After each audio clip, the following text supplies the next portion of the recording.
হ্যাঁ স্যার। বেশ, আমরা ছিলাম সম্ভবত সেকেন্ড চ্যাপ্টারে ছিলাম। তোমাদের ইলেকট্রোভ্যালেন্ট বন্ডের কনসেপ্ট, কোভ্যালেন্ট কোঅর্ডিনেট বন্ডের কনসেপ্ট মিটে গেছে। আগের দিন আমরা বেসিক্যালি হাইড্রোজেন বন্ডিং এর এলাবোরেট আলোচনা করেছিলাম এটাকে নিয়ে। ঠিক আছে, এবার তোমাদের এখানে কিছু পার্ট রয়েছে, সেই পার্টটা হচ্ছে ক্লাসিফিকেশন অফ সলিডস। এখানে ক্রিস্টালাইন আর অ্যামরফাসের কিছু জিনিসপত্র আলোচনা করতে হবে, relationship between structure and properties of crystalline solid. তার মধ্যে আয়নিক সলিড রয়েছে, কোভ্যালেন্ট সলিড আর মলিকুলার সলিড রয়েছে। আর covalent bonds in carbon, silicon, germanium, এটাকে কেমিক্যাল বন্ডিং বলা চলে না অ্যাকচুয়ালি, কিছুটা ইনঅর্গানিক পার্টস রয়েছে, সলিড স্টেট পার্টস। ঠিক আছে, আজকে বেসিক্যালি আমার কথাগুলো বেশি শোনা ইম্পর্টেন্ট, যেগুলো পুরোটা থিওরি পার্ট, একদম অতটা বাই হ্যান্ড লেখাটা নিয়ার অ্যাবাউট ইম্পসিবল। আমি যতটা ডিকটেট করবো, তোমাদের যদি একটু রাফলি দরকার কথা লিখে নিতে পারো, আর বাকিটা আমি নিশ্চয়ই বোর্ড আউট করে দেবো। ঠিক আছে, এখান থেকে বেসিক্যালি জিলেটের প্রশ্ন আসার চান্স ভীষণভাবে যে আছে এমন নয়। হ্যাঁ, কিন্তু ওটা করতে হবে, এটা করলে আমাদের অফিসিয়ালি আমাদের এই দুটো চ্যাপ্টার শেষ হবে। ঠিক আছে, চলো শুরু করা যাক ক্লাস। আমি একটা একটা করে টপিকস পড়াবো আর লিখতে থাকবো কী কী টপিকস পড়াচ্ছি। ঠিক আছে, আমি প্রথমে লিখে দিচ্ছি ক্লাসিফিকেশন অফ সলিডস বলে আমি শুরু করছি। তাহলে তোমরা সবাই বুঝতে পারলে কি টপিকসটা আমাদের বাকি আছে। তাহলে এক নম্বর টপিকস কি বললাম,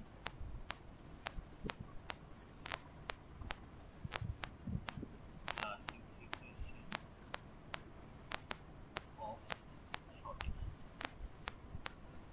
আমার একটা কথা বলো, তোমরা সেই ছোট থেকে পড়ে আসছো যে পদার্থের তিনটে অবস্থা, একটা সলিড, একটা লিকুইড, একটা গ্যাস। এরপরে তোমরা একটা প্লাজমা বলে একটা চতুর্থ অবস্থার কথাটা শুনেছো, মানে দেখেছো, কোনো অ্যাপ্লিকেশন করেছো, কোনো সময় গবেষণা এটা তোমরা শুনেছো, তাই তো? তাদের কথা বলো, তোমার ক্লাসিফিকেশন করার আগে আমি তোমাকে কতগুলো জিনিস বলবো, কতগুলো জিনিস বলবে ইন দ্য সেন্স আমি কার ক্লাসিফিকেশন করছি, বলে সলিডের। তো তাহলে কাজ করি, আমরা কিছু সলিডের ক্যারেক্টারিস্টিক্স জানি, সাম জেনারেল ক্যারেক্টারিস্টিক্স, মানে বৈশিষ্ট্য। ঠিক আছে, অফ পার সলিড। প্রথম পয়েন্ট দেখো, আমি নিজেই বলবো সলিডের কি থাকে বলতো, নির্দিষ্ট কি থাকে, আকার থাকে এবং আয়তন থাকে। তাহলে তুমি এটা ছোট থেকে পড়ে আসছো, সলিডের ডেফিনেট কি থাকে, শেপ থাকে অ্যান্ড ভলিউম থাকে। কারো দ্বিমত জানিয়ে নেই। দেখো আরেকটা, সলিডে কিন্তু কম্প্যাক্টনেস যেহেতু খুব বেশি, তাই সলিডে কিন্তু হাই ডেনসিটি থাকে, মানে হচ্ছে গিয়ে লো কম্প্রেসিবিলিটি। মানে তুমি দেয়ালকে কম্প্রেস করে কি তার ভলিউমটা কমাতে পারবে? অবশ্যই পারবে না, লো কম্প্রেসিবিলিটি রয়েছে। আর তারপরে তোমার রয়েছে very slow diffusion. In fact diffusion হয় না, আমি আলোচনা করবো প্রত্যেকটা পয়েন্টকে নিয়ে। তারপরের পয়েন্ট রয়েছে আমাদের ভেপার প্রেশার নিয়ে আলোচনা করতে হবে, এদের ভেপার প্রেশার আছে কি নেই।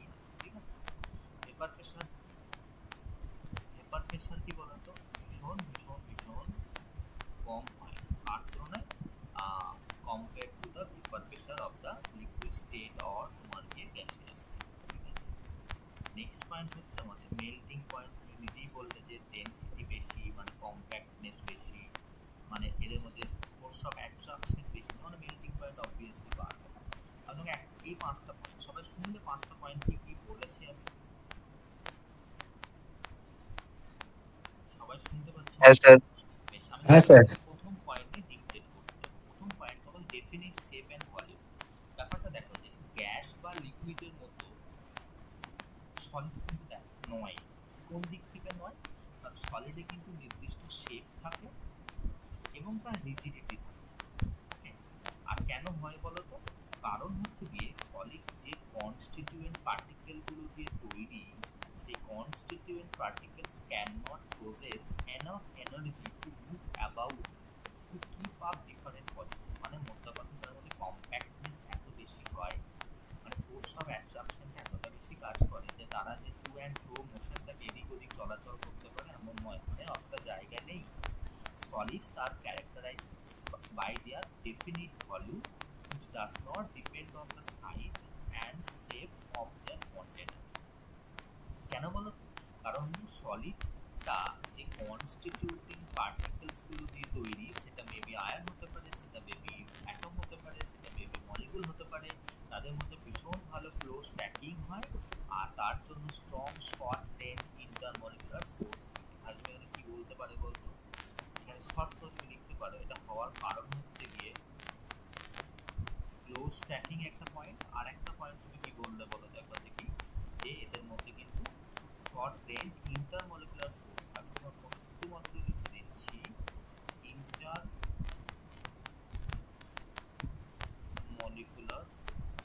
ফোর্স কিন্তু ভালো কাজ করে, দ্যাটস ওয়াই তারা ডেফিনিট শেপ করতে পারে। দেখো বলো প্রথম পয়েন্টটা বুঝতে পারলে কিনা? ক্লিয়ার হয়েছে সবার? হ্যাঁ স্যার। সেকেন্ড পয়েন্ট দেখো, হাই ডেনসিটি কিন্তু লো কম্প্রেসিবিলিটি। আচ্ছা, এটা কথা তোমরা বলো, ডেনসিটি সমান কি বলো? মাস বাই ভলিউম।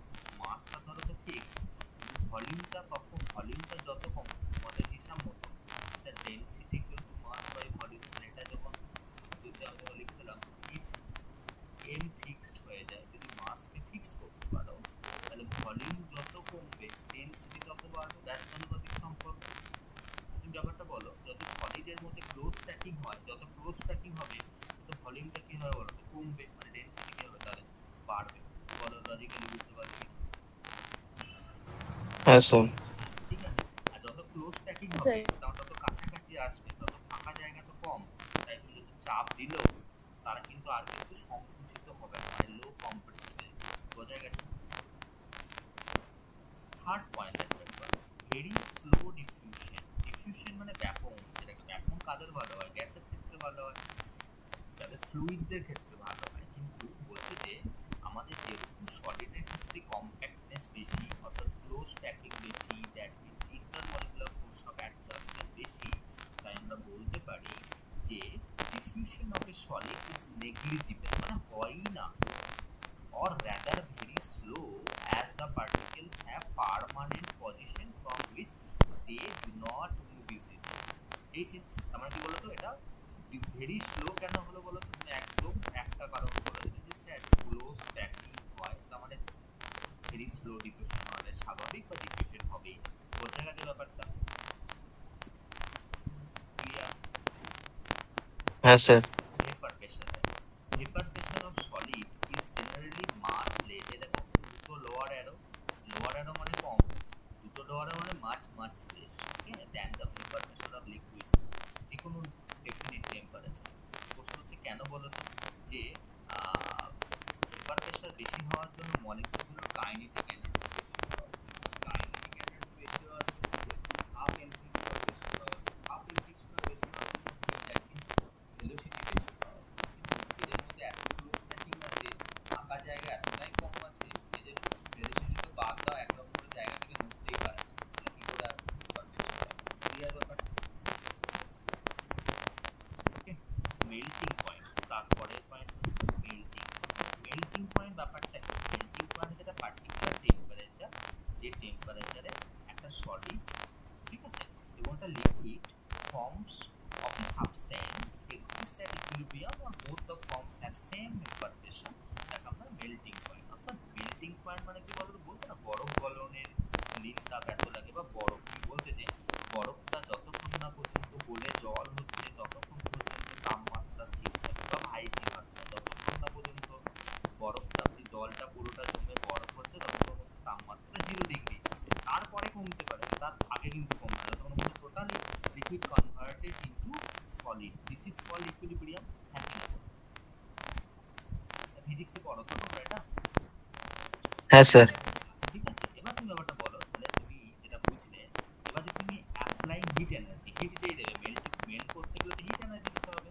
তখন the particles acquire sufficient energy and move away from their fixed position in space. কিন্তু প্রশ্ন হচ্ছে যে liquid have a definite melting point, কেন বলো তো?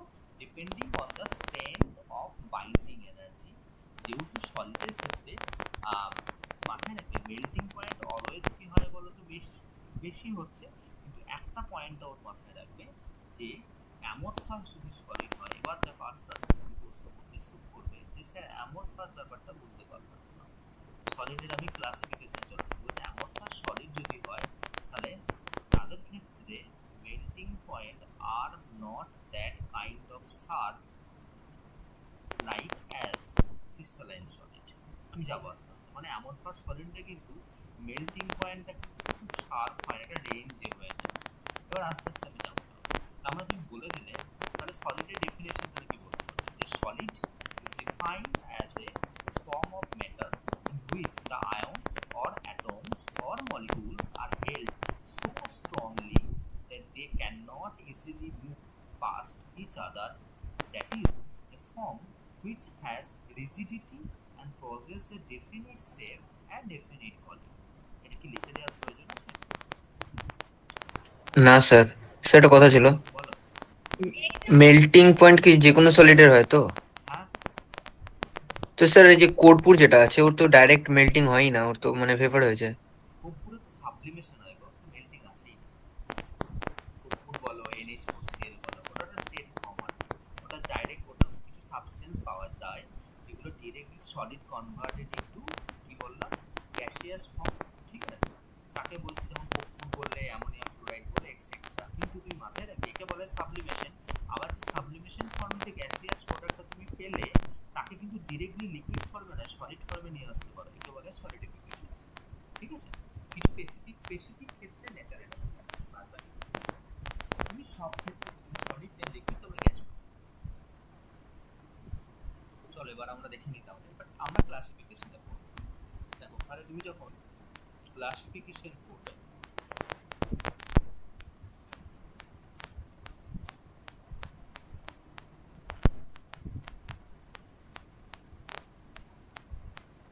বেসিক্যালি সলিডকে তোমার যে দুটো ভাগে ভাগ করা হচ্ছে। ঠিক আছে, একটা কার উপরে বেস করে আমি তোমাকে লিখে দিচ্ছি যে on the basis of haphazard and regular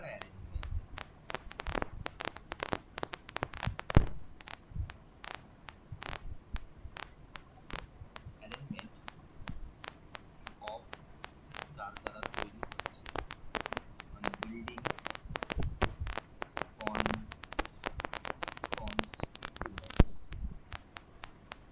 দুটো ভাগে ভাগ করা হচ্ছে। একটা কি বললাম বলো তো?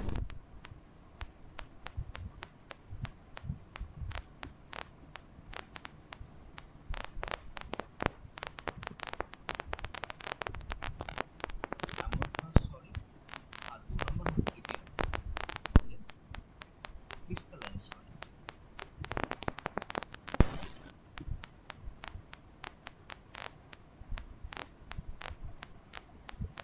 বুঝতে পারলে? ক্লিয়ার হয়েছে? হ্যাঁ স্যার।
বুঝিও না।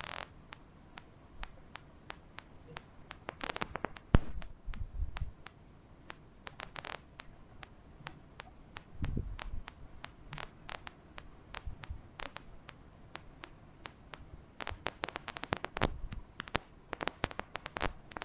শুনতে পাচ্ছ?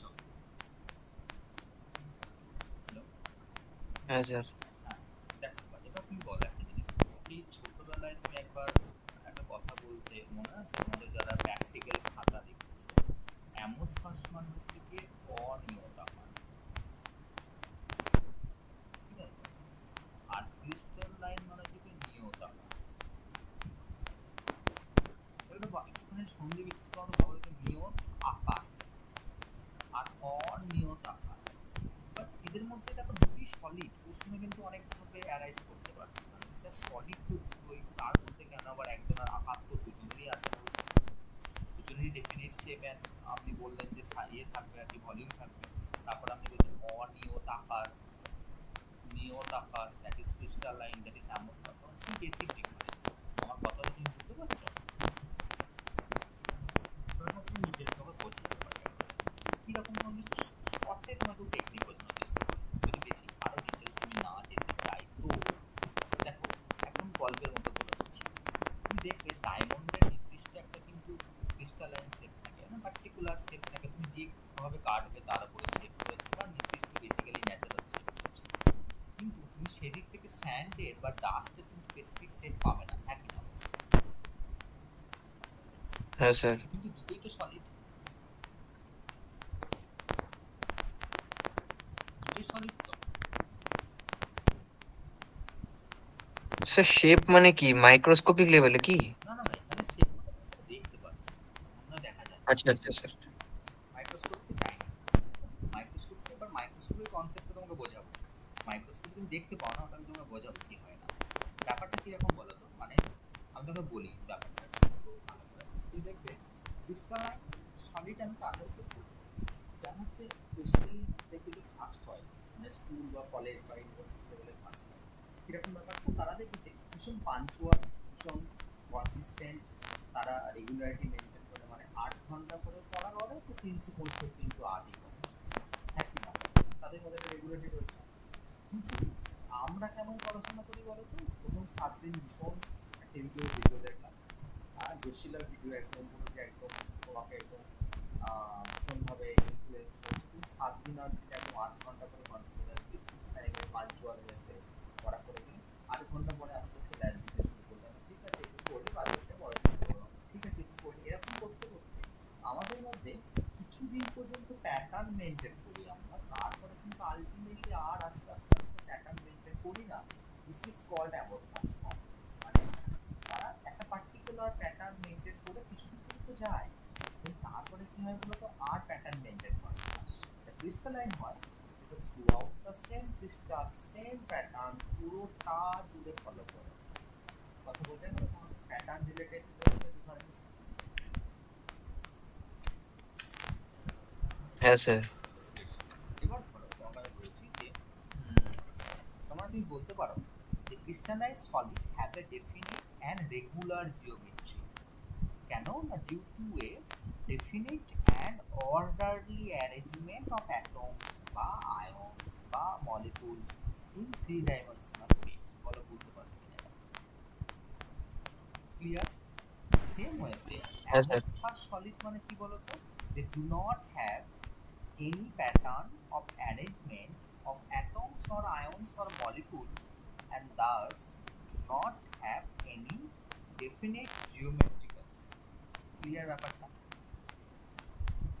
সেই সেন্সে যেটা তুমি বুঝলে, একটা রেগুলার প্যাটার্ন একজনা মেনটেন করে আর একজনা করে না, এই এর ওপরে বেস করে তুমি বলতে পারো crystalline solid have sharp melting point, ঠিক আছে, and change abruptly into liquids, whereas amorphous solid do not have sharp melting point। দেখবে পয়েন্ট আমি একটু আগেই লিখিয়ে দিলাম ওখানটা করে, ঠিক আছে? থার্ড পয়েন্ট বলতে পারো ক্রিস্টালাইন সলিডস আর অ্যানাইসোট্রপিক আর amorphous সলিডস আর আইসোট্রপিক। এবার মনে প্রশ্ন আছে স্যার অ্যানাইসোট্রপিকটা বুঝতে পারলাম না, হ্যাঁ কি না? হ্যাঁ অ্যানাইসোট্রপিকটা স্যার। বোঝার চেষ্টা করেন। আমরা একটা কথা বলছি, ধরো সাপোজ একটা সাবস্টেন্স নিয়ে, এই সাবস্টেন্সটা সমস্ত ডিরেকশনে সেম প্রপার্টি শো করে, তাকে আমরা আইসোট্রপিক বলবো। ঠিক আছে, কথা বোঝা গেল? আর একটা সাবস্টেন্স কি করছে না, তার সমস্ত ল্যাটিসটা জুড়ে, মানে টোটাল প্যাটার্নটা জুড়ে ডিরেকশনাল ডিফারেন্স দেখাবে, তাকে আমরা অ্যানাইসোট্রপিক বলে দেবো। কি বললাম, বুঝলেন? ডিফারেন্সটা বুঝতে পারলেন? যে একটা আইসোট্রপিক তাদেরকে বলবো যখন কোনো সাবস্টেন্স কি করছে, সেম প্রপার্টিজ শো করছে সমস্ত ডিরেকশনে। আর একটা সাবস্টেন্স যেটা কিন্তু প্রত্যেক ডিরেকশনে কিন্তু সেম প্রপার্টি শো করছে না, তাদের প্রপার্টিগুলো ডিরেকশনাল ডিফারেন্স দেখাচ্ছে, তাকে আমি অ্যানাইসোট্রপিক বলছি। এবার বলো ক্লিয়ার হচ্ছে? স্যার একটা এক্সাম্পল দিলে ভালো হতো। এক্সাম্পল তোমার কি করে বোঝায় ব্যাপারটা? সাপোজ ধরো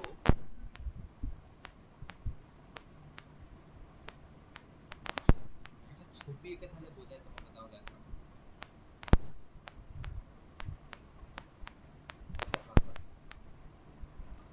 একটা ছবি এঁকে বোঝায় তোমাকে। ধরো আপনি দেখো, আমি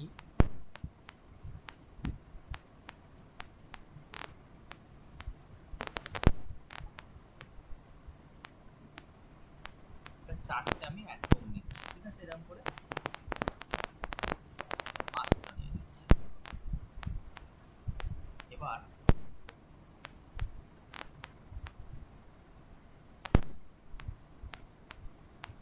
এই টাইপের পাঁচটা নিলাম।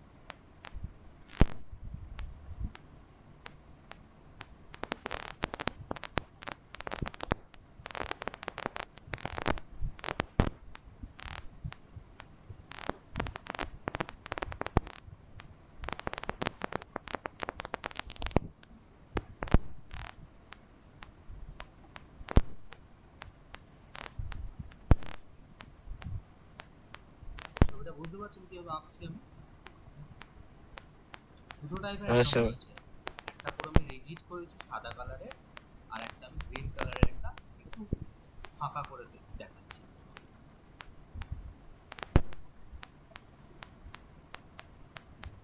আর প্রত্যেকটাতে আমি কটা করে অ্যাটম নিচ্ছি দেখো, পাঁচটা করে নিচ্ছি, তাই তো?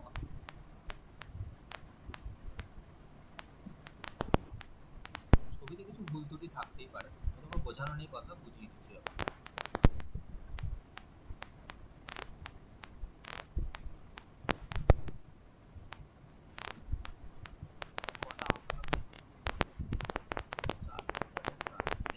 ঠিক আছে, এবার দেখুন, আমি একটা লাইন ড্র করছি, লাইনটার দিকে নজর রাখবেন।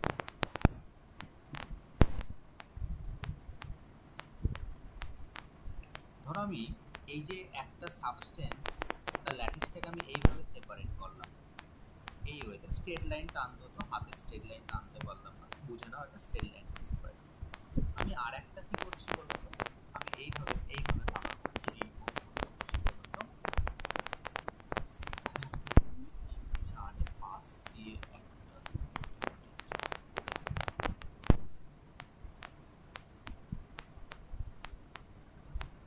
ধর আমি এইভাবে সেপারেট করছি,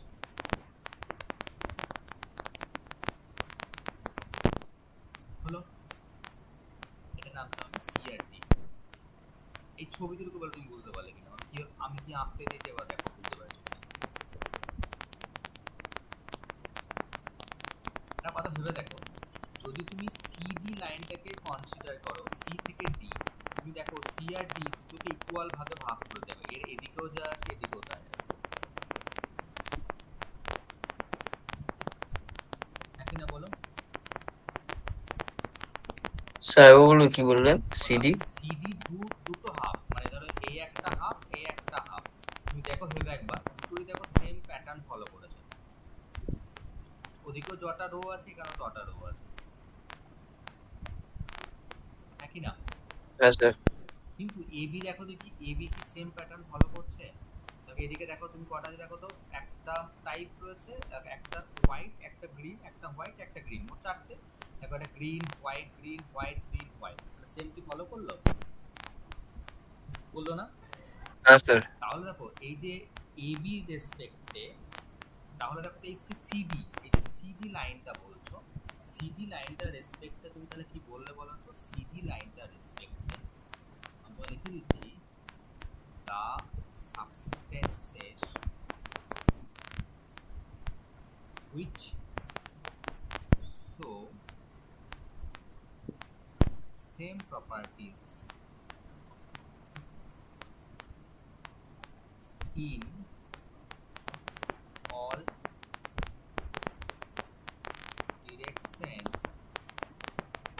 are said to be isotropic. দেওয়ালো দাদা আবার নিশ্চয়ই সিডি লাইনের রেসপেক্টেড আইসোট্রপিক হলো, দুদিকে সেম জিনিস আছে বলে। ক্লিয়ার হয়েছে? আর একটা দেখো আমাদের লাইন ছিল, আর একটা লাইন ছিল মানে কি বলতো, এ বি লাইন ছিল। তাহলে এ বি লাইনের রেসপেক্টে দেখো দেখি আমি লিখলাম the substances exhibiting directional differences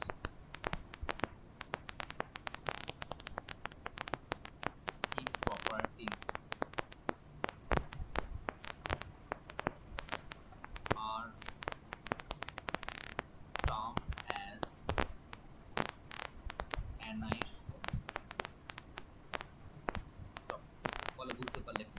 এবার হ্যাঁ স্যার। ঠিক আছে, বেশ, এটা একটা ডিফারেন্স হলো। তারপরে আমি চলে যাব যে অ্যাকচুয়ালি ক্রিস্টালাইন সলিডকে ট্রু সলিড বলা হয়। তোমাদের প্রশ্ন আসতে পারে এটা এমসিকিউ প্যাটার্নে যে which of the following type is known as true solids, তখন হবে কিন্তু ক্রিস্টালাইন সলিড। অ্যামরফাস সলিড কিন্তু সিউডো সলিড বলা হয়, ঠিক আছে, বা সুপারকুল লিকুইড বলা হচ্ছে অফ হাই ভিসকোসিটি। এবার হচ্ছে crystalline solids are rigid and their shape is not distorted by mild distorting forces. মানে ক্রিস্টালাইন সলিড এতটাই রিজিড হয়, মানে তুমি ধরো সাপোজ একটা ডায়মন্ড নিলে, তাকে ধরো একটুখানি হাতে করে ঘুষি মারতে, ও কিন্তু শেপটা চেঞ্জ করবে না। কথা বলে গেল মাইল্ড বলে, তুমি যদি হাতে যদি ঘুরিয়ে দাও তাহলে সেটা পরের ব্যাপার। নর্মাল মাইল্ড যদি ডিস্টর্টিং ফোর্স দাও তাহলে কিন্তু ডিস্টর্টেড হবে না, ঠিক আছে। আর amorphous solid are not very rigid, they can be distorted by bending or compressing. যে কোনো একটা ফোর্স অ্যাপ্লাই করছো কিন্তু তার শেপটা ডিস্টর্টেড হয়ে যেতে পারে, ওকে। আর ক্রিস্টালাইন সলিডকে তুমি ক্লিন ক্লিভেজ করতে পারো, মানে একদম পুরো, মানে তুমি যেভাবে ভাব চাইছো সেভাবে তুমি ক্লিপ করে দিতে পারো, ভেঙে দিতে পারো, ওকে। আর আমাদের হচ্ছে গিয়ে অ্যামরফাস সলিডের ক্ষেত্রে রাফ অর ইরেগুলার কাট হয়। লাস্ট পয়েন্ট তোমাকে বলি শুনে যে ক্রিস্টালাইন সলিডের definite latent heat of fusion থেকে যায়, গলনের লিঙ্ক তাপ যেটা বাংলায় বলি। কিন্তু আমাদের অ্যামরফাস সলিডের ক্ষেত্রে কিন্তু they do not have definite latent heat of fusion, তাহলে কিন্তু নির্দিষ্ট লেটেন্ট হিট অফ ফিউশন হবে না। কথা বোঝা গেছে?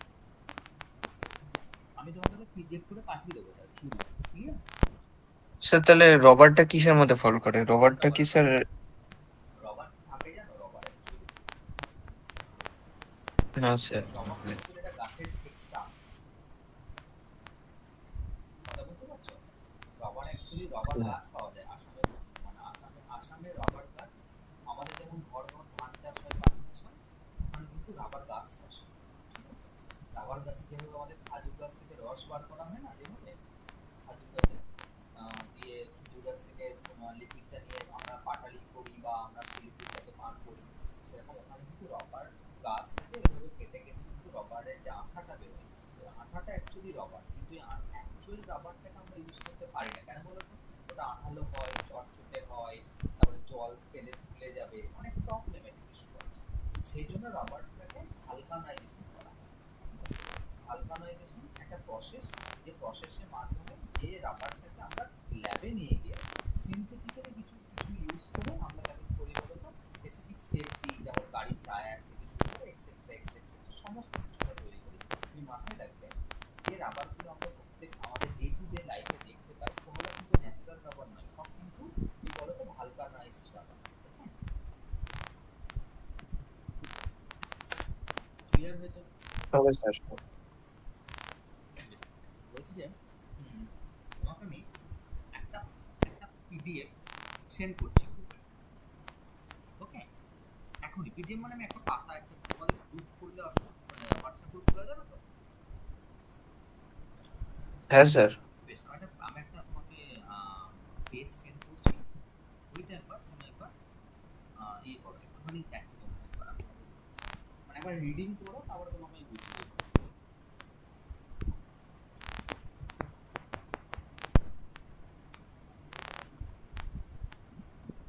তাহলে তুমি ভালো বুঝতে পারবে তোমাদের মনে করবো।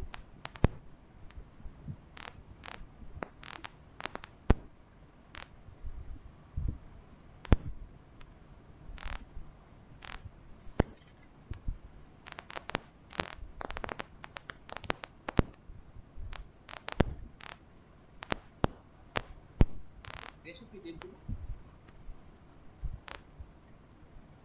হ্যাঁ স্যার। আমি তোমাদের মিনিট 5-7 টাইম দিচ্ছি, তোমরা একবার থ্রু রিড করো না, আমি তোমাকে ধরে ধরে বুঝিয়ে দেবো, আমি এখান থেকেই পড়াচ্ছি। ঠিক আছে, আমি বুঝিয়ে দেবো, তুমি একটুখানি একবার একবার রিড করে নাও, তারপর আমার কথাগুলো শোনো, তাহলে তুমি তাড়াতাড়ি রিলেট করতে পারবে। ওকে,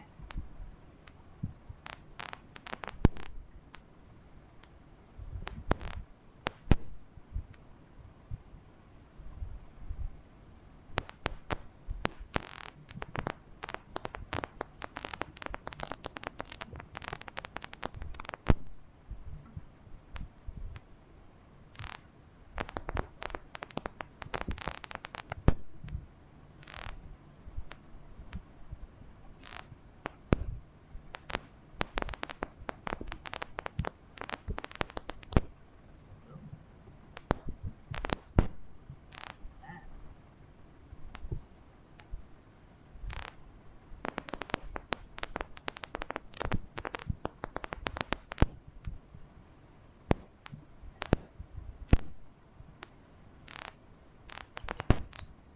ঠিক আছে, কালকে ব্যাচগুলো অফ করে দিচ্ছি। না না, শোন, আমি তাহলে ওরা হচ্ছে সকাল 9টায় করে দিচ্ছি। ঠিক আছে, বেশ, ঠিক আছে, যা তাড়াতাড়ি আয়।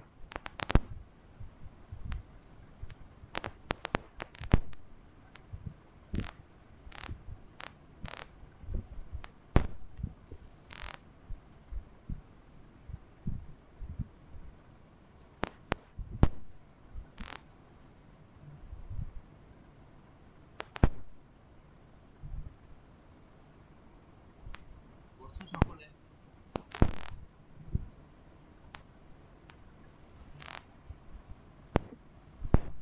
হ্যাঁ স্যার পড়েছি স্যার, ওখানটা ফটো ভোল্টিক সেল ছিল একটা, ওটা কি স্যার মানে? ফটোভোল্টিক সেল, স্যার তোকে বলতে পারবো আর কি। মানে তুমি একটু বলতে পারি যে এই যে সোলার সেলগুলো দেখছো না, হ্যাঁ হ্যাঁ। ফটোভোল্টিক সেল ওই কনসেপ্ট আর কি। মানে ওর উপরে ও বেস আচ্ছা করে আচ্ছা আচ্ছা, মানে কেমিস্ট্রির না? ফিজিক্সে ভালো স্কোর করতে পারবে, ইলেকট্রিক দিয়ে এক্সপেরিমেন্ট করতে পারবে। আচ্ছা আচ্ছা স্যার। আসলে এই সলিড যে চ্যাপ্টারটা ফিজিক্সের উপরে পড়ে, অনার্স কেমিস্ট্রিতে পড়ে দুজনারই। এটা কি স্যার ফিজিক্যাল কেমিস্ট্রির পার্ট? Physical chemistry.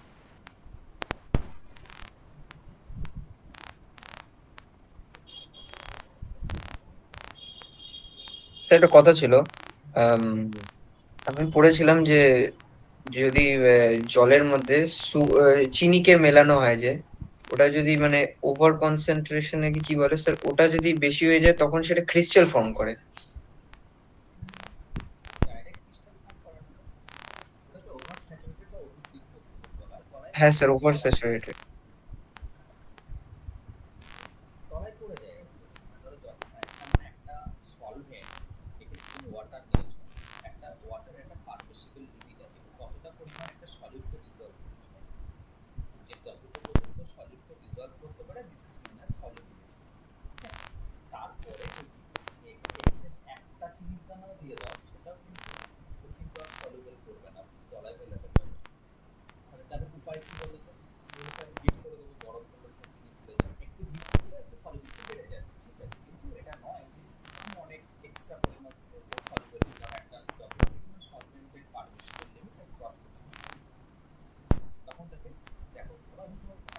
সম থেকে লজিক দিয়ে বোঝায়। ধরো একটা ওয়াটার, তুমি যতটা পরিমাণ কোয়ান্টিটি অফ ওয়াটার নিয়েছো, ধরো সেটা 50টা চিনির দানা হবে, অবশ্যই সেটা তুমি গ্রামে ওয়েট করবে, ধরো ডিজলভ করতে পারে, ঠিক আছে? যদি এক্স্যাক্টলি 50টা দানাকে ডিজলভ করতে পারে এবং তুমি 50টা চিনির দানায় যাও, this is known as saturated solution. যদি 50টা চিনির দানা ডিজলভ করতে পারে, তুমি দেখা গেল যে একটা দিয়েছো বা দুটো দিয়েছো বা আপ টু 49 পর্যন্ত দিয়েছো, মানে এর পরেও সে আরো খেতে পারে, মানে আরো রিজলভ করতে পারে এরকম ক্ষমতা দেখায়, this is known as unsaturated solution. আর যদি তুমি 50টা দানা রিজলভ করতে পারে না, তুমি 51, 52 বা তার থেকে অনেক বেশি দিয়েছো, তাহলে যতক্ষণ এক্সেস দিলে, this is known as over saturated solution. Okay? আচ্ছা স্যার।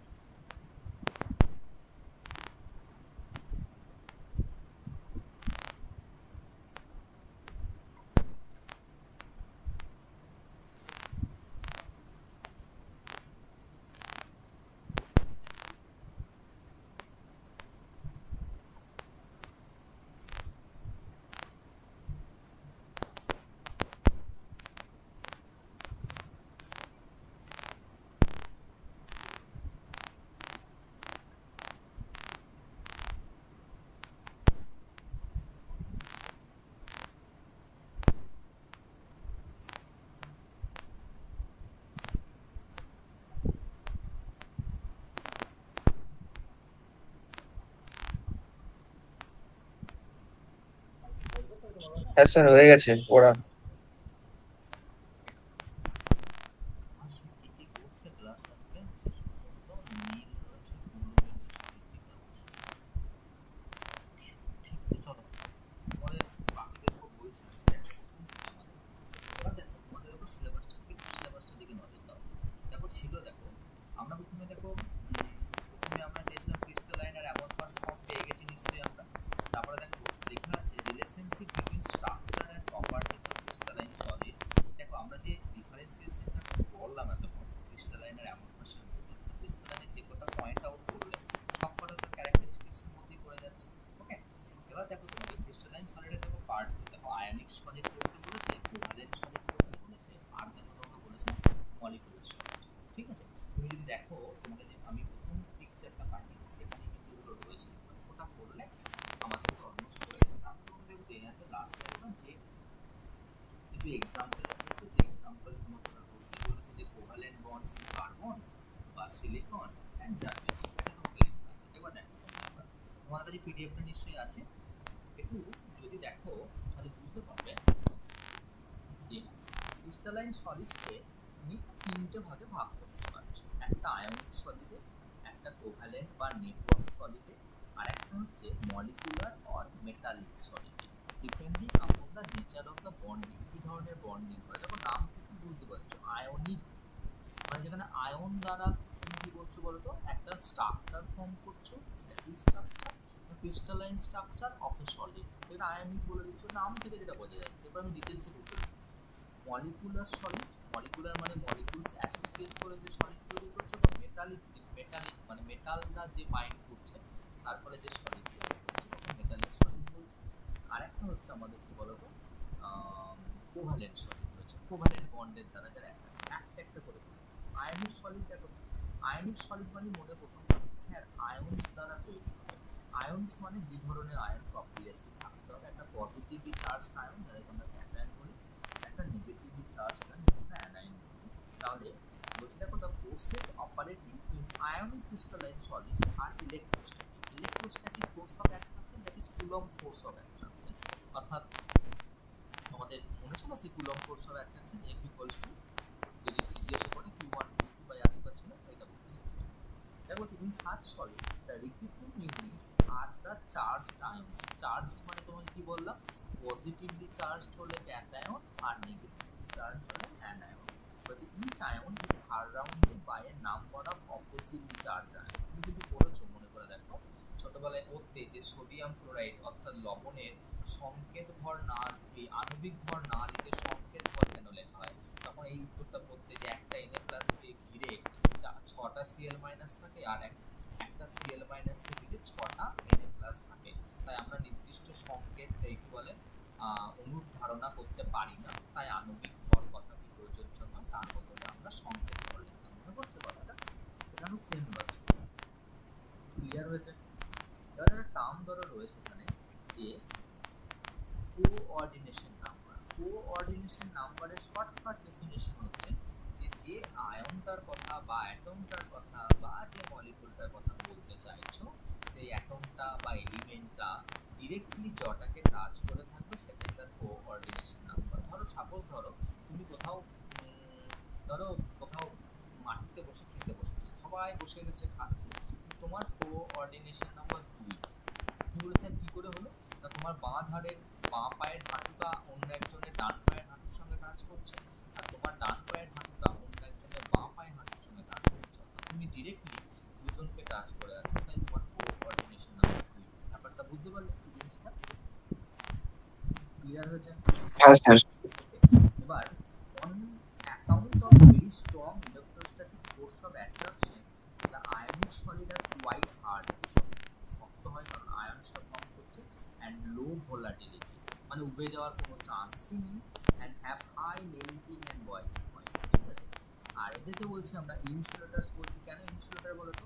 সলিড স্টেটে এরা তো যতই আয়ন দিয়ে তৈরি, এরা তো আয়নে ভাঙে না, কারণ এদের মধ্যে কোনো গ্যাপই নেই, ভাঙার কোনো চান্সই নেই। এত বেশি ইলেকট্রোস্ট্যাটিক ফোর্স অফ অ্যাট্রাকশন কাজ করে, এরা কিন্তু কম্প্যাক্ট থাকে। তারপরে যদি না ফ্রি আয়ন্স তৈরি হয়, তাহলে কী করে ইলেকট্রিসিটি ক্যারি করবে? মানে ইলেকট্রিসিটিও ক্যারি করতে পারে না, আর ইলেকট্রিসিটি ক্যারি করতে না পারে এদের জন্য ইনসুলেটার বলছি। বোঝা গেছে পুরো ডিটেলসটা আয়নিক সলিডে? মানে স্যার ওই ডায়মন্ড যেটা, আয়নিক ডায়মন্ড বা আয়নিক সলিড নয় গো। ডায়মন্ডটা তো ইলেকট্রিসিটি পাস করে না টেট্রাহেড্রাল স্ট্রাকচারের জন্য। ওটা আসবো, ওটা কোভ্যালেন্ট সলিড। ডায়মন্ডে কোথায়? ডায়মন্ড তো কার্বন দিয়ে তৈরি, কার্বন তো কোভ্যালেন্ট বন্ড করে, ডায়মন্ড তো আয়নিক সলিড বলতে পারো, তাই না? ক্লিয়ার হয়েছে? আচ্ছা স্যার। এবার দেখো আমি কোভ্যালেন্ট, তোমার প্রশ্ন আসছে covalent or network solid.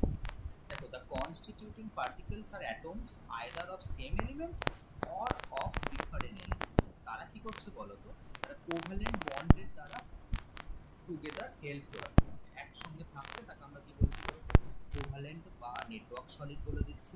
Covalent সলিডের কয়েকটা এক্সাম্পল তোমাকে বলছি। সিলিকন কার্বাইড হয়ে যায়, ঠিক আছে? কি বললাম বলো তো? সিলিকন কার্বাইড হয়, অ্যালুমিনিয়াম নাইট্রাইড হয়, এগুলো হচ্ছে আবার ডায়মন্ড হয়। ডায়মন্ড কেমন দেখতে হয় ওটা বলি ব্যাপারটা একবার। দেখো দেখো কার্বন তো, এবার কার্বনের তুমি জানো অ্যালোট্রপ থাকে। অ্যালোট্রপ মানে বহুরূপতা থাকে। কার্বনে বেসিক্যালি তিনটে ভালো ভালো ফর্ম থাকে ক্রিস্টালাইন ফর্ম। কি বলতো? একটা একটা আমরা বুঝি ডায়মন্ড, দু নম্বর কি বলে তোমাদের গ্রাফাইট, আর তিন নম্বরে তোমাদের কি বলে তো ফ্লুইড। এই তিনটে ফর্ম। এবার ডায়মন্ড দেখো তো অ্যাকচুয়ালি তোমাদের যদি ডিটেলস আমি আলোচনা করি তাহলে ভালো আরো বুঝতে পারবে। ডায়মন্ড কার্বনের অ্যালোট্রপ, কার্বনের কনফিগারেশন হচ্ছে 1s2 2s2 2p2।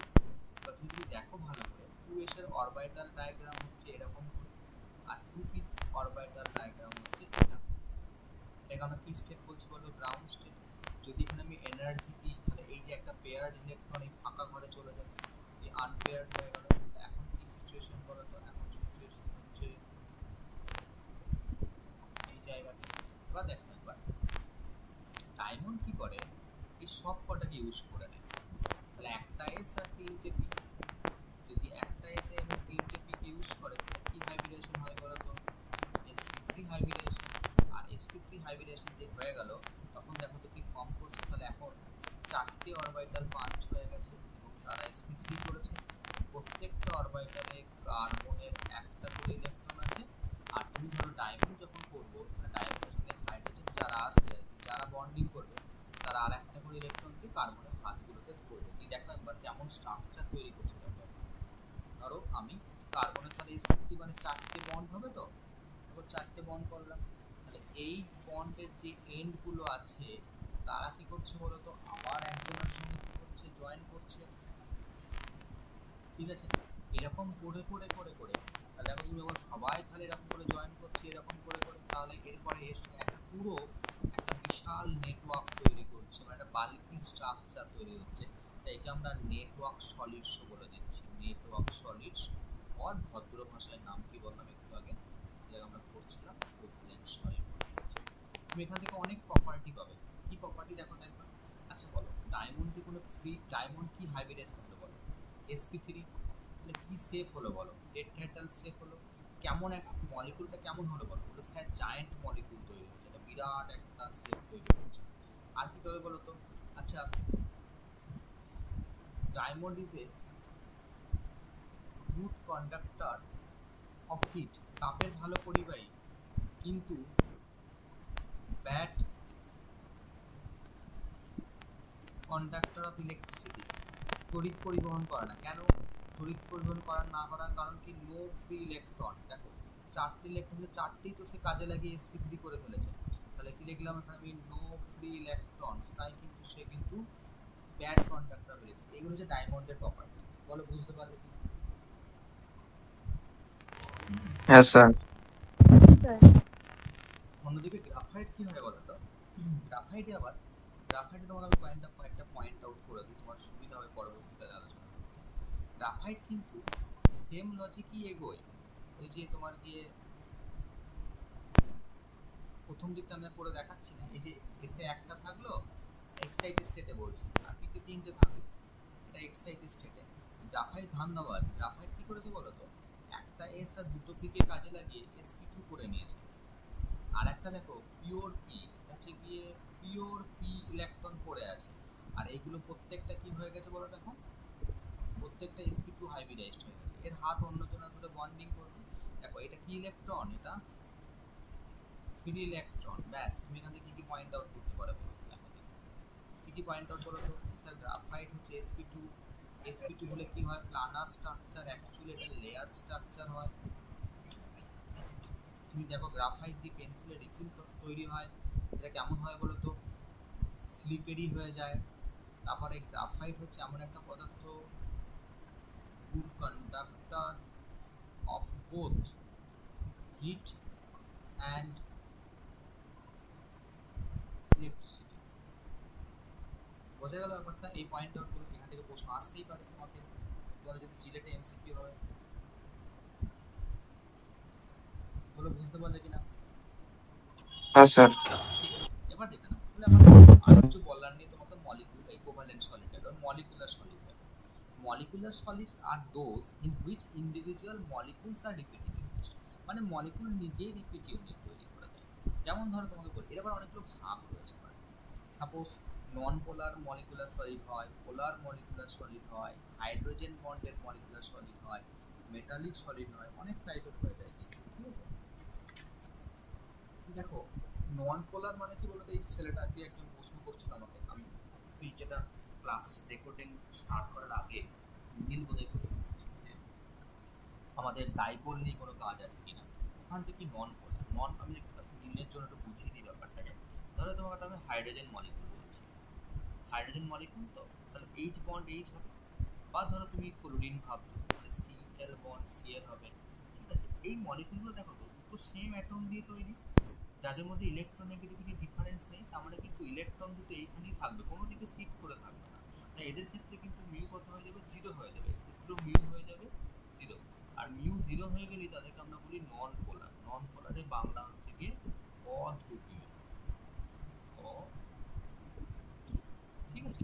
আবার সেম সেন্সে যদি তুমি HCl নাও, তাকিয়ে দেখো, chlorine is more electronegative compare to hydrogen, তাহলে ক্লোরিন নিজের দিকে ইলেকট্রনটা টানবে, তাই নিজের দিকে ইলেকট্রন ডেন্সিটি বাড়বে, ডেল্টা মাইনাস, আর হাইড্রোজেন ডেল্টা প্লাস। আমার ইলেকট্রন এই দিক থেকে এদিকে যাচ্ছে, তাই আমি এদিকে অ্যারো দেবো, যেদিক থেকে যাচ্ছে তাহলে আমি গেট কেটে দেবো। তার মানে মিউ সমান সমান আমাদের ফর্মুলা হচ্ছে ই ইন্টু ভি। এখানে কিন্তু ই ইন্টু ভি কখনো জিরো হবে না, কারণ কি বলতো, এখানে শিফট হচ্ছে। আর যদি জিরো না হয় তাহলে আমরা কি বলি, পোলার সলিড। ক্লিয়ার হয়েছে ব্যাপারটা। একদম ছোট করে বলার চেষ্টা করব। এই ডাইপোল মোমেন্ট নিজেও একটা class, total bond moment and dipole moment total একটা 1 ঘন্টার ক্লাস, ডিটেলস জানতে গেলে। আর একটা দেখো তোমাকে বলছে থার্ড ক্লাস, থার্ড তোমাকে টাইপ বলেছে যে হাইড্রোজেন বন্ডিং ওয়ালা মলিকুলার সলিডস। আগের দিন বুঝেছো হাইড্রোজেন বন্ডিং কোথায় কোথায় পাওয়া যায়। দেখো দেখি এইচএফ এ পাওয়া যাচ্ছে, জলে পাওয়া যাচ্ছে, তারপরে অ্যামোনিয়াতে পাওয়া যাচ্ছে। সবগুলো কি টাইপের হাইড্রোজেন বন্ডিং হয় বলো তো, ইন্টার মলিকুলার, তাই তো, সবগুলো কিছু হয় ইন্টারমলিকুলার হাইড্রোজেন বন্ড। এটা আমরা অনেকদিন পড়েছিলাম। তাহলে এইগুলো কিন্তু একটা কি করছে বলো তো, একটা এইগুলো কিন্তু হাইড্রোজেন বন্ডের একটা জুড়ে জুড়ে জুড়ে জুড়ে একটা মলিকুলার সলিড তৈরি করে দিচ্ছে হাইড্রোজেন বন্ড। ঠিক আছে।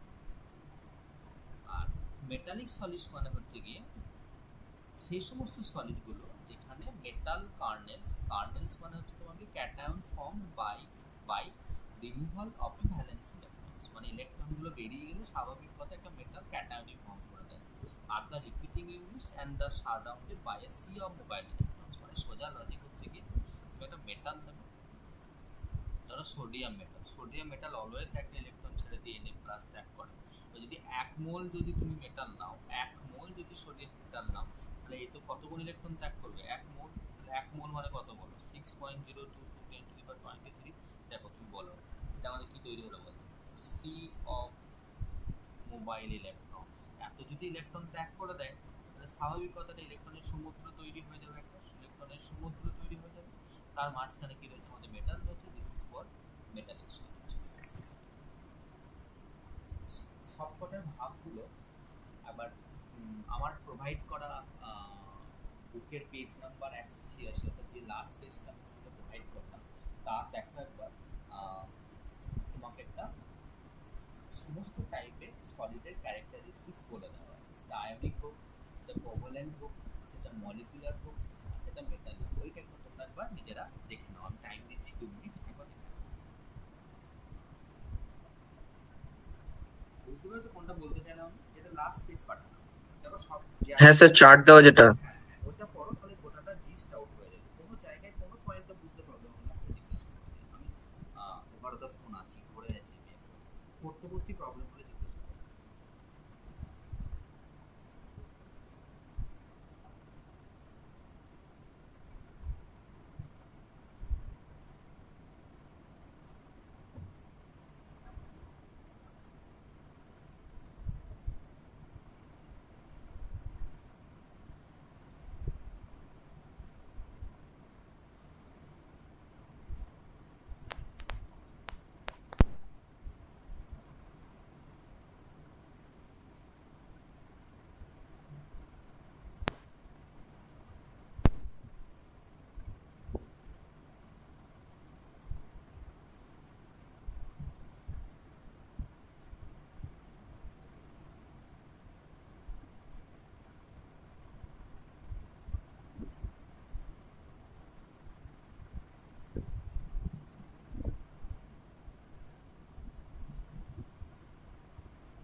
স্যার ফিউজ স্টেটটা কোনটা?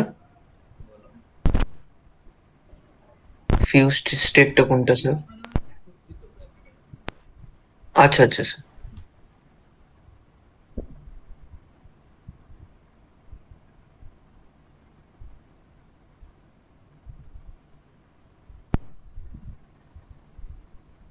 হ্যাঁ স্যার, হয়ে গেছে, বুঝেছি।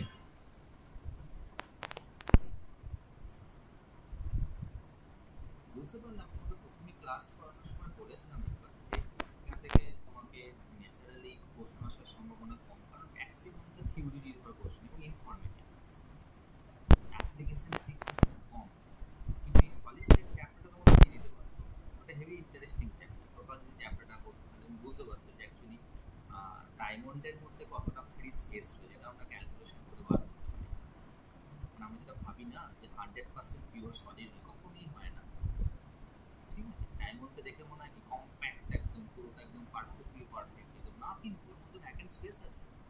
দেখে বুঝতে পারি, যদি আমরা চ্যাপ্টারটা গোটাটা পড়ার সুযোগ পেতাম তাহলে হয়তো আমরা দেখতাম যে অ্যাকচুয়ালি কোন সলিডের ক্ষেত্রে কতটা ভ্যাকেন্ট স্পেস থাকে, ম্যাথমেটিক্যালি আমরা ক্যালকুলেশন করে বার করতে পারতাম। কোন টাইপের ল্যাটিস সেটা বুঝতে পারতাম।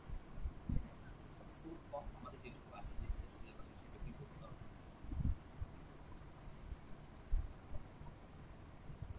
কে কে আছে ও এখন দুটো আর কি আলটিমেটলি নীল, সব বুঝতে পেরেছো তো? হ্যাঁ স্যার। ওকে, ঋতিকা সব বুঝতে পেরেছো? হ্যাঁ স্যার, বুঝতে পারছি।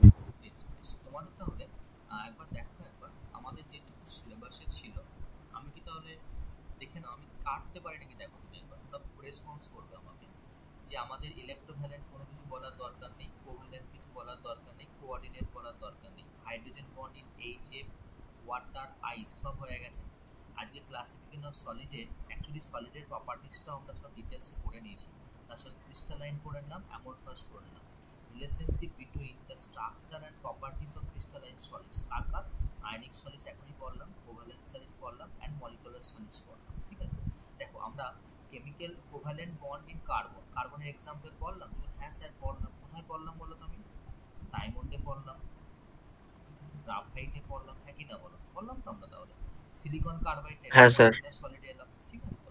আর যত নিচে যাব তত কি বলতো বন্ডের স্ট্রংনেসটা কমে যাবে আর কি। তাহলে ওইটাকে অ্যাকচুয়ালি ওরা কোভ্যালেন্ট সলিডকেই জানার জন্য কার্বন আর সিলিকন থেকে ওরা দিয়ে দিয়েছে। ক্লিয়ার ব্যাপারটা? তাহলে আমরা সব কটা তাহলে পড়ে নিলাম, তাহলে কোনো সমস্যা স্যার, নেই, বলো।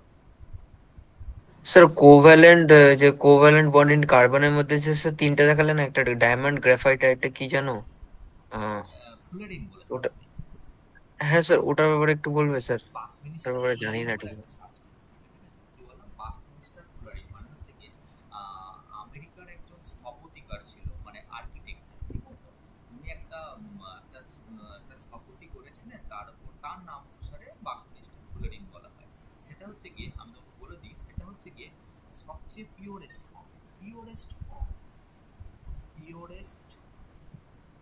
Form of carbon. তার নাম কি? ফুলেরিন। ঠিক আছে, আপাতত আবিষ্কার করা হয়েছে অনেক যা যা আছে, কার্বনের সংখ্যা 60 থেকে 300 পর্যন্ত হতে পারে। আমরা বেসিক্যালি পড়াশোনা করি C60 নিয়ে, আর C70 হয়ে যায়। C60 কেমন দেখতে বলো তো? একটা ওই যে তোমাদের ফুটবল হয় না, ফুটবলের মতো। আর এইটা হয়, এটা হচ্ছে আমাদের রাগবি বলের মতো। ফুটবলে কি থাকে বলো তো? বলে স্যার ফুটবলের হচ্ছে গিয়ে 5 মেম্বার রিং থাকে। তোমরা যদি ভালো করে দেখো, তোমাদের কিন্তু শুধু 6 মেম্বার রিং থাকে এমন নয় কিন্তু, আর 6 মেম্বার রিং দিয়েও থাকে কিন্তু। ঠিক আছে, ফুটবলে কিন্তু 5 মেম্বার রিংও থাকে, আবার 6 মেম্বার রিং থাকে। কথা বোঝা গেছে তাহলে? এবার তোমাকে তারপরে আরো ডিটেলসে ঢুকতে গেলে জানা যায় যে 5 মেম্বার রিং কটা থাকবে, 6 মেম্বার রিং কটা থাকবে। বুঝতে পারছো কথা? আরেকটা কথা জেনে রাখি, C60 হচ্ছে এমন একটা মানে কার্বনের অ্যালকট্রপ, যেটা কিন্তু একটা সম্ভাবনা তৈরি হয়েছে ইন কেস ভবিষ্যতে যে এইডস রোগের জন্য চিকিৎসার ক্ষেত্রে ইউজ করা যেতে পারে। আমি বলছি না যাই, কিন্তু একটা রিসার্চ চলছে, ভাবনা চিন্তা হচ্ছে ইন ফিউচার কার্বনের 60, এই যে ফ্লুরিনটা বলছি আমি, এইটাকে দিয়ে হয়তো চিকিৎসা করা গেলেও যেতে পারে। এটা কোনো রিসার্চের আন্ডারে রয়েছে। বোঝা গেছে ব্যাপারটা? হ্যাঁ স্যার। তাহলে মোটামুটি তাহলে আমাদের এই চ্যাপ্টার, তাহলে আমরা দুটো, এই চ্যাপ্টারটা আমরা শেষ করলাম। ঠিক আছে, নেক্সট দিন আমি পসিবলি হয়তো তোমাদেরকে অ্যাসিড বেস সল্টটা ধরে দেবো হয়তো, পরপরই যাই। আর প্রথম দিকে চ্যাপ্টারগুলো ভালো আছে, লাস্টের দিকে এই দুটো ফালতু চ্যাপ্টার, মেটালার্জি, ওয়াটারটা মানে অনেকটা ইনফরমেটিভ চ্যাপ্টার। অর্গানিক কেমিস্ট্রিটা খুব ভালো, আবার এদিকে ফিজিক্যালে আমাদের কেমিক্যাল ইকুইভ্যালেন্ট ফিজিক্যাল থাকবে, অ্যাসিড বেসটা কিছু ফিজিক্যাল আছে, কিছু ইনঅর্গানিক মিশিয়ে প্রশ্ন করে দিয়েছে। আর অক্সিডেশন, রিডাকশন, ইলেকট্রোকেমিস্ট্রি টোটালটাই ফিজিক্যাল হচ্ছে। ঠিক আছে, আমরা নেক্সট দিন তাহলে বাকি ক্লাসটা শুরু করবো। ওকে, তাহলে নেক্সট দিন আমরা শুরু করবো হচ্ছে তোমার ওই অ্যাসিড বেস সল্ট চ্যাপ্টারটা।